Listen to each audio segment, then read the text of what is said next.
Hey guys, welcome back for another episode of Wife, Life, Wife, Life. I'm Ryan.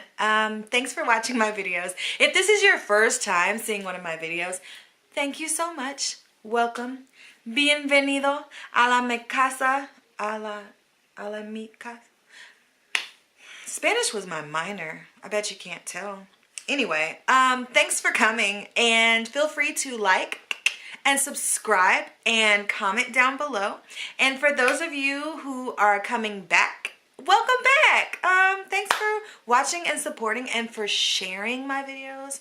Amazing. Appreciate the love. So today I wanted to share with you guys a fail, like a hashtag wife fail. Have you ever felt like immediately after you did something you realize how wrong you were and you just want to kick yourself and you wish you could just go back and do it again because it's like, just kidding, I knew what I was supposed to do. I had one of those moments a couple of weeks ago, and I thought I would share this with you guys because I definitely don't want anyone out there to think that I've just got it together and I'm just so wise and stuff. I read, yeah, and like God definitely has been guiding me, but I have a lot of wife fails. So I'm going to share this one with you guys. It was like a wife fail / mom fail. So yeah, without further ado, let's get into it. Hand over lens thing.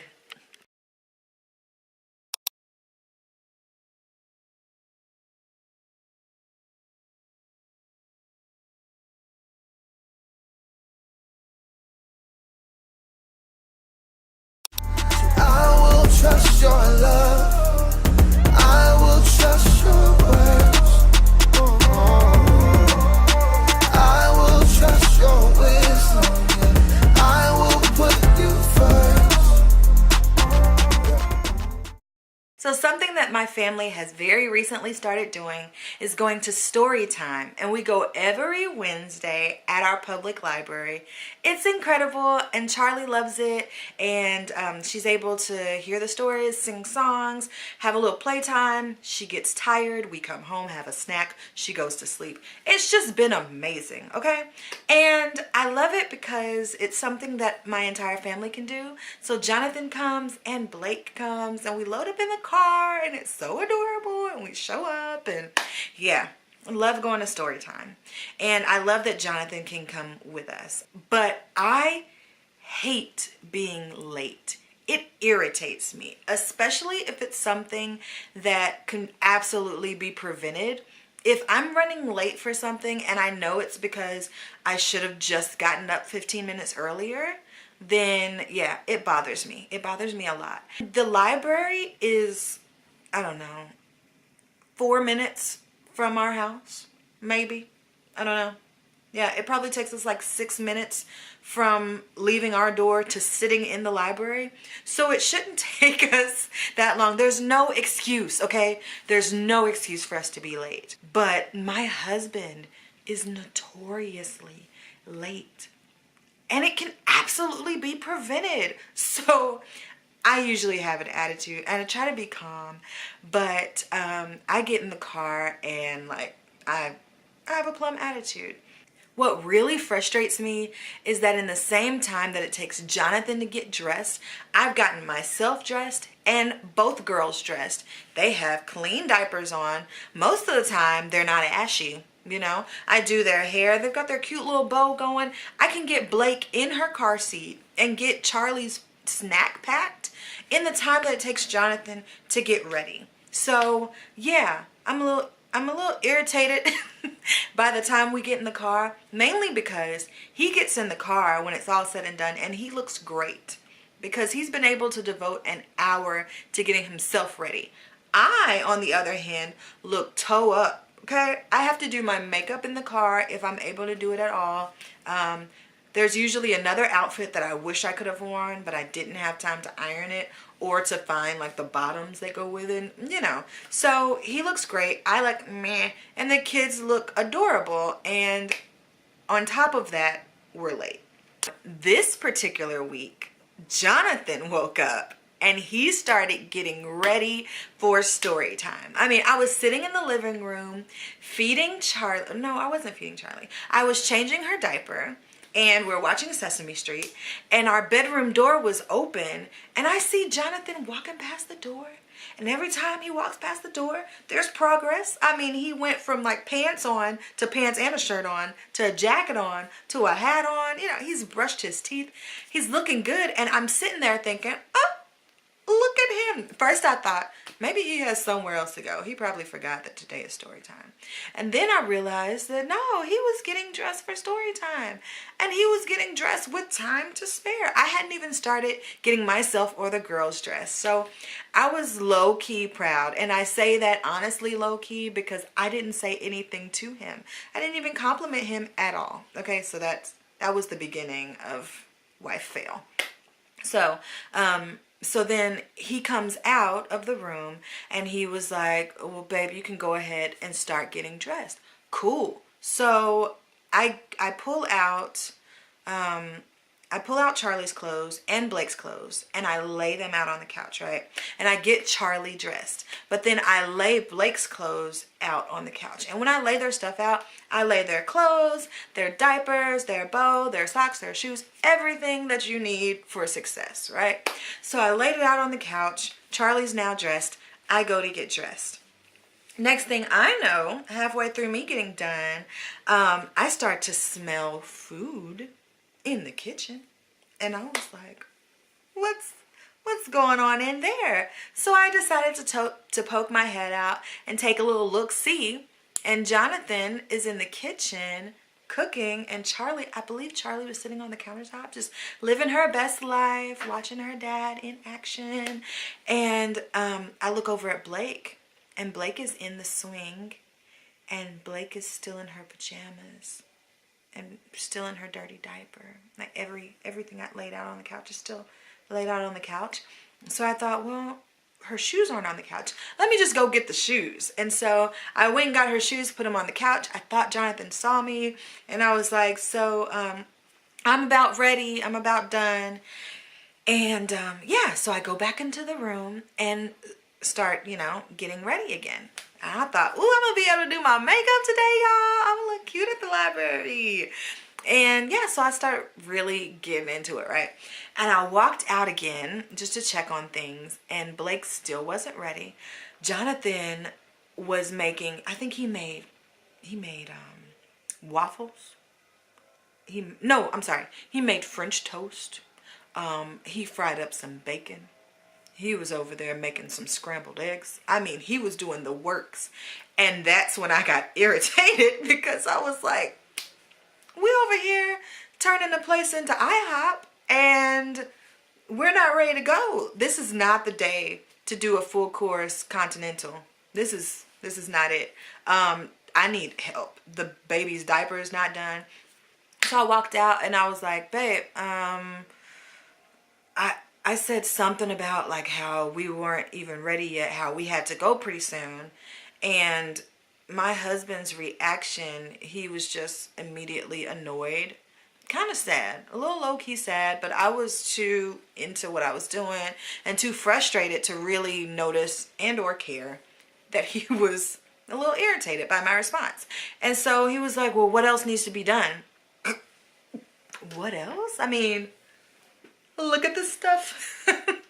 So I was like, well, the baby's bag, the bag needs to be packed, and Blake's still not ready and her stuff is on the couch. And he was like, I didn't see her stuff on the couch.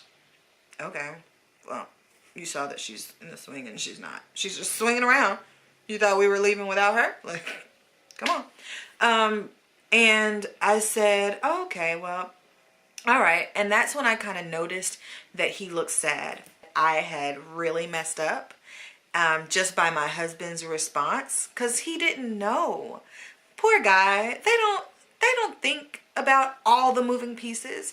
He didn't realize that the bag wasn't done. Usually I do the bag, and he didn't even notice that Blake's stuff was out. I mean, it's an honest mistake. It happens. But he put all that effort into this breakfast. So I tried to fix things up and I was like, oh, look at you. Do you guys ever talk to your spouse through your kid? You say the things that you don't think that you can really say to your spouse and you just direct them at the child? So that's what I was doing. I was like, oh, look at you, Charlie. Your daddy made you French toast. What? How was it? And Jonathan was like, she didn't eat it. I said, well, she probably will later. You know, I'm trying to help him. You know, oh, and bacon. I know she liked that. He was like, she ate a little bit of it. Oh, okay. Well, she'll eat it for snack time.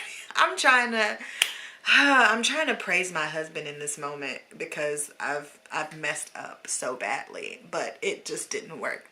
So he starts getting the baby back together and getting Blake ready, and we're still late, right? So we get in the car and I'm trying to smile and make things happy and fun. And you guys ready for the library for story time? It was complete silence between me and Jonathan. It was so tense. We get to the library and I thought maybe, you know, we were gonna fake it while we were there and then we could handle it later at home. And for the most part, he was friendly with everybody else. But when the librarian wanted us to sing a song and she asked Jonathan if he would lead the song, usually he would be like, okay, yeah, sure. And he would lead the song or he would read the book that the parents read. But this time he said to me, I'm not singing the song. I'm not doing it. So what did that mean? I had to sing the song. So I'm over here leading Twinkle Twinkle Little Star and I'm not the music minister. He is, you know, like I was like, oh man, I really done messed up. Now you're taking out on the librarian? All the kids are suffering because he mad at me? So yeah, we actually ended up taking a family picture that day, but we weren't sitting as close as we could have been. So we got home from the library and eventually we talked and we got this whole thing straight. So I'll just fast forward to that. We're good. It took us about an hour after getting back from the library and getting the girls down for the nap. And we talked and we both shared, you know, how we felt in the moment and where we went wrong. And everything was good. But I'm going to now break down play by play the wife fails. Okay, so y'all ready?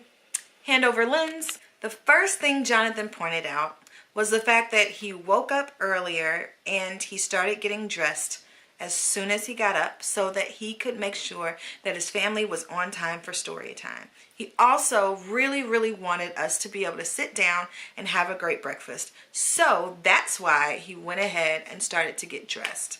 Fail number one for Ryan is that I didn't even acknowledge that in the moment. I could have. I absolutely could have said, babe, look at you. You getting dressed right now? That's what's up. I didn't say anything. So for him, it was strike one of no matter what I do, I'm trying to go in the right direction, but I'm failing. Second wife fail. I didn't communicate the things that I needed. Every morning, I get the girls dressed. If we're going somewhere, I get them ready. I make the breakfast. I pack the bags. And I've just gotten used to doing that. And I let him just get dressed. So when it came down to him trying to be helpful, I didn't even really tell him what all needed to be done. And when I first came in and saw that Charlie was ready but Blake wasn't and her stuff was laid out, I should have mentioned it then, but I didn't. I went back to the room and thought, well, let's just see. But that was just time wasted. And I knew that if I came back out and Blake wasn't dressed, I was going to be irritated. So I should have addressed it then. And lastly, fail number 3 has a lot to do with me and a little bit not to do with me. Fail number 3 was that he spent all of that time making this wonderful breakfast and wanted us to sit down and have breakfast as a family, and I didn't acknowledge that at all. I ruined that moment completely, and then to add insult to injury, he did all of that and Charlie didn't even want the food, which also sucks because the reason that he was really doing it was for Charlie and me, but he did all that work and then it wasn't rewarded by his wife nor his daughter. I definitely didn't help the situation. Okay, so Charlie woke up from her nap and so she's gonna join me for the end of this as we wrap this up, okay? All right, so I'm sorry. So the biggest takeaway that I got from this situation is a reminder of how important it is to appreciate and acknowledge the efforts that your spouse makes, and also to appreciate the differences that you have, because God creates balance in everything that he does. And it's important to take the time to appreciate the beautiful things that your spouse possesses. So in that situation, I thought that it was incredible that he would take the time to make breakfast for us and that he would cherish that moment. But this is story time, you know? And if we missed it because we decided to have breakfast as a family, then I think that's a good reason to miss story time. I can't be so rigid in my plans just because I made the plans. That if he makes breakfast for us, sometimes you just gotta go with the flow and enjoy the journey. And I preach that all the time to my husband. Matter of fact, like, don't consume your mind with the destination. Enjoy the journey, because it's the only thing that matters. And here was my husband taking the thing that I've been saying to him over and over again, and he was creating a really beautiful in the meantime moment for us. And I was just too focused on being rigid and we're supposed to be on time, we gotta be on time, and I missed out on a great family memory of a great breakfast together. And seeing Charlie was covered in flour and batter and stuff. It was adorable. I should have taken pictures of it, but I was just too frustrated and trying to prove a point about the fact that I do everything. Yeah. Wife fail. I guess I'll wrap this up because it's now time for Charlie to have her snack. I don't know what we're having for snack because I did not prepare it. I was just trying to do a video before she woke up. Just gonna be honest. So I guess we're now doing a mom fail. But thank you guys for watching, and thank you for subscribing, and thank you for sharing. And I hope that this has blessed you guys. So have an amazing day and keep praying for us. And we'll keep praying for you. Bye. Say bye-bye. Ah, you say bye-bye again? Bye-bye. Yeah! And a smile. Yes, Charlie. Yes, Charlie. Can you say hi? Let's just try hi. You want to just casually like hi. Hi. No? Yeah, you're right. That's whack.